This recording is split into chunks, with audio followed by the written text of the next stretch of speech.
मुझे बड़े दुख के साथ कहना पड़ रहा है कि आपकी बेटी का दिल ट्रांसप्लांट करना होगा, अन्यथा कुछ भी हो सकता है। डॉक्टर साहब, कुछ भी करके मेरी फूलसी बच्ची को बचा लीजिए।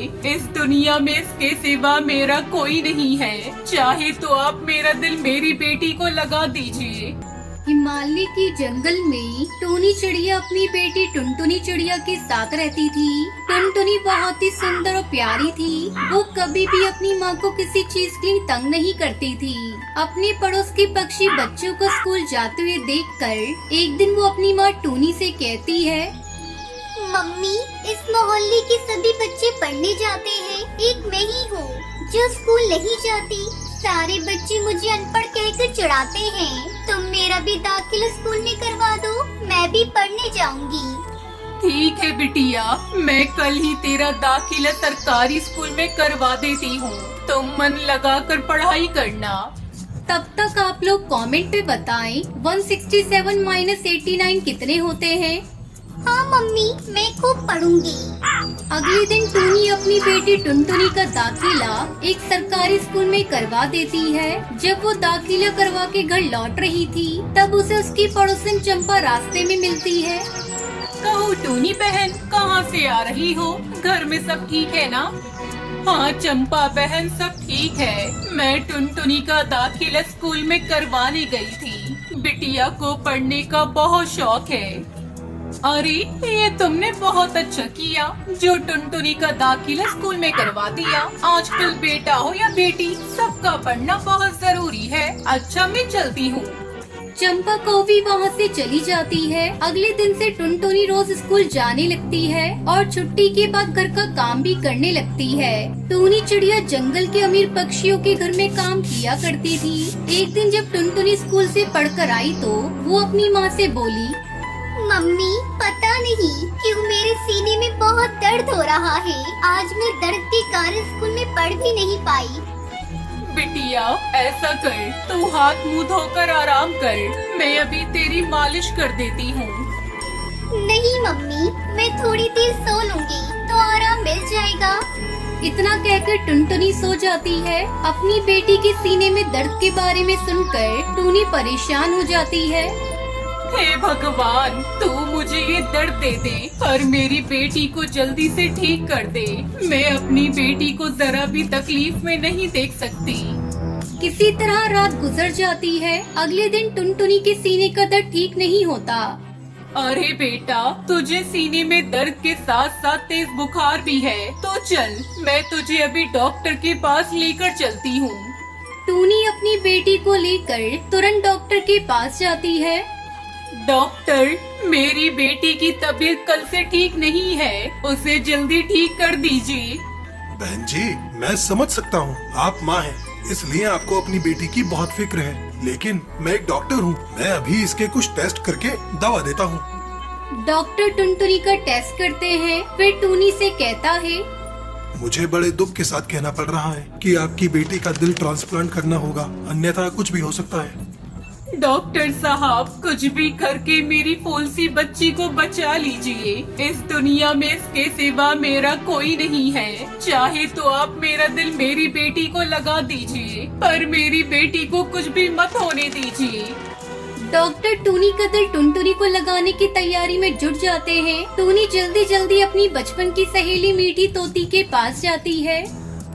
मीठी, मैं बहुत बड़ी मुसीबत में हूँ, तुझसे एक मदद मांगने आई हूँ। मना मत करना, मैं अपनी बेटी टुनटुनी को तेरे हवाले करना चाहती हूँ।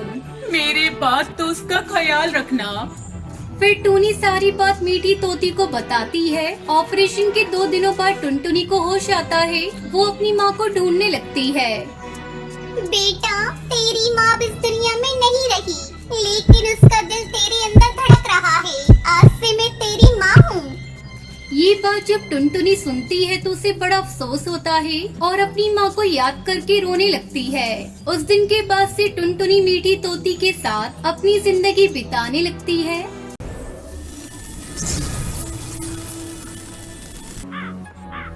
एक दिन जंगल में हंगामा हो जाता है। चारों तरफ आग की तरह ये खबर फैल जाती है कि बरसों पहले जिस नागिन को इंसान पकड़कर ले गए थे वो अचानक आ गई है। इतने इंसानों के बीच रहकर तपस्या करते हुए वो नागिन अब इच्छाधारी नागिन बन गई है और वो जब चाहे तब अपनी इच्छा से किसी का भी रूप ले सकती है। ये सुनकर पूरे जंगल के पक्षी सरप्राइज हो जाते हैं। यहाँ तक कि पक्षियों की रानी टुनटुनी चिड़िया भी सरप्राइज हो जाती है और कहती है, क्या वो इच्छाधारी नागिन किसी का भी रूप ले सकती है? ऐसा कैसे हो सकता है? पर टुनटुनी रानी के दरबार के जंगली पक्षी कहते हैं, हमने आंखों से देखा है। ये सुनकर टुनटुनी उस नागिन को अपने दरबार में हाजिर होने के लिए संदेश भिजवाना चाहती थी। तो उनका मंत्री कालू कहता है, रानी साहिबा, वो नागिन आपसे भी गुस्सा है। क्यों? उसका कहना है कि जब इंसान उसे पकड़कर शहर ले गए थे तो आप भी उसे बचाने के लिए नहीं आई। तब तक आप लोग कमेंट में बताएं 25-3 कितने होते हैं।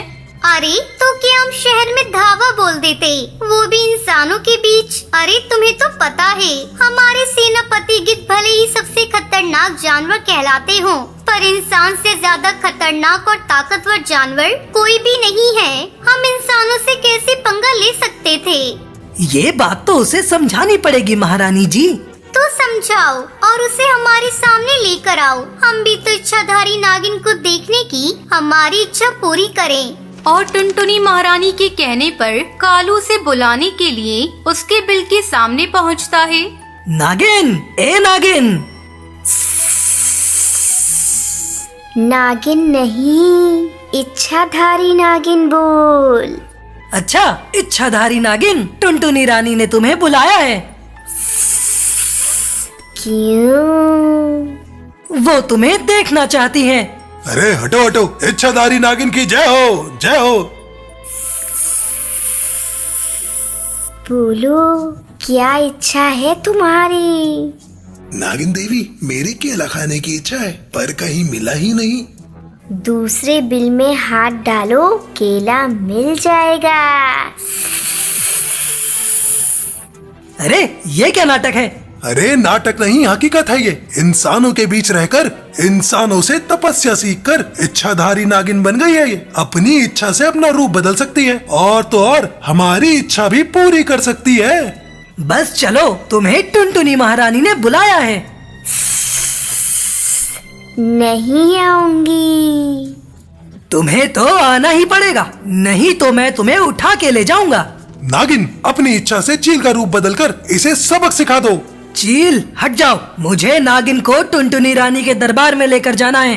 कालू, चील नहीं, नागिन। नागिन के चील के रूप से कालू मार खाकर टुनटुनी महारानी के सामने पहुंचने पर वो सब उसे बताता है तो टुनटुनी चिड़िया को यकीन नहीं आता। मुझे विश्वास नहीं हो रहा है।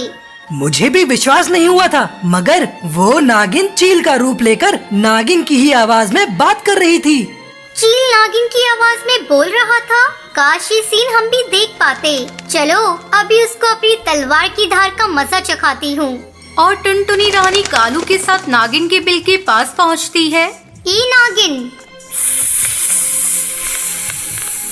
नागिन नहीं, इच्छाधारी नागिन।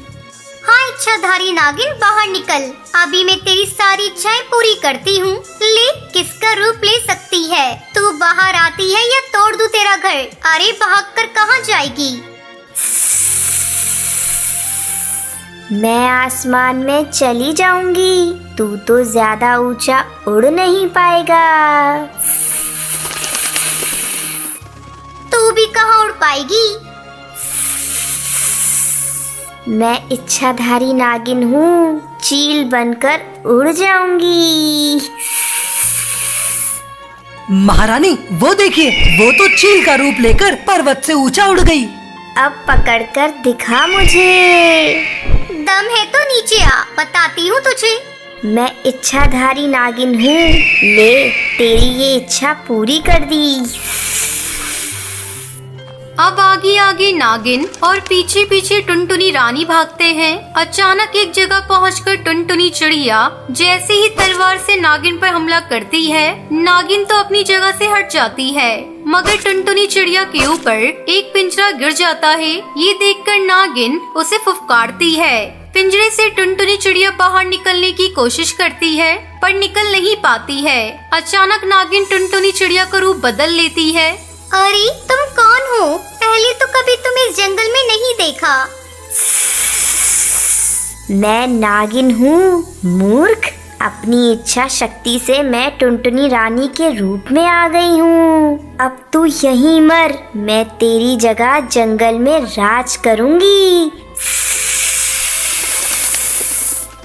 और टुनटुनी बनी नागिन वहाँ से चली जाती है। टुनटुनी बेचारी पिंजरे में कैद उसे देखती रह जाती है। तभी अचानक पिंजरे के पास कालू कौवा आता है। महारानी जी, आप फिक्र न करो, मैं आपको इस कैद से बाहर निकाल लूंगा।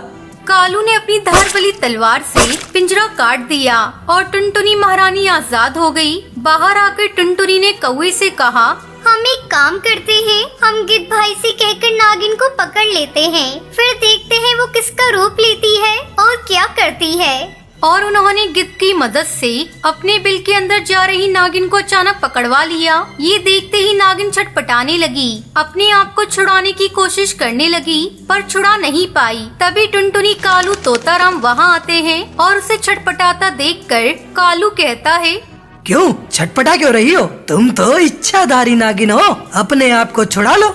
जब कोई मुझे पकड़कर रखता है, मैं किसी रूप में नहीं आ सकती।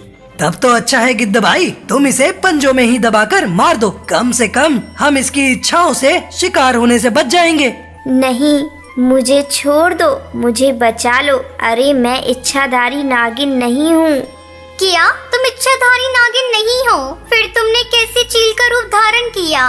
अरे वो तो मेरी चाल थी। इंसानों के बीच रहकर मैंने ये सारे पैतरे सीखे थे। वहीं रहकर मैंने इच्छाधारी नागिन के बारे में सुना था।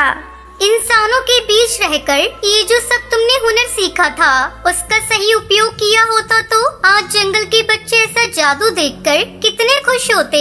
मगर तुमने उसका दुरुपयोग करके हमें ही नहीं, अपने आप को भी जिंदगी भर के लिए परेशान कर लिया। हमें अपने सीखे हुए हुनर का कभी दुरुपयोग नहीं करना चाहिए, वरना अंजाम हमेशा बुरा ही होता है।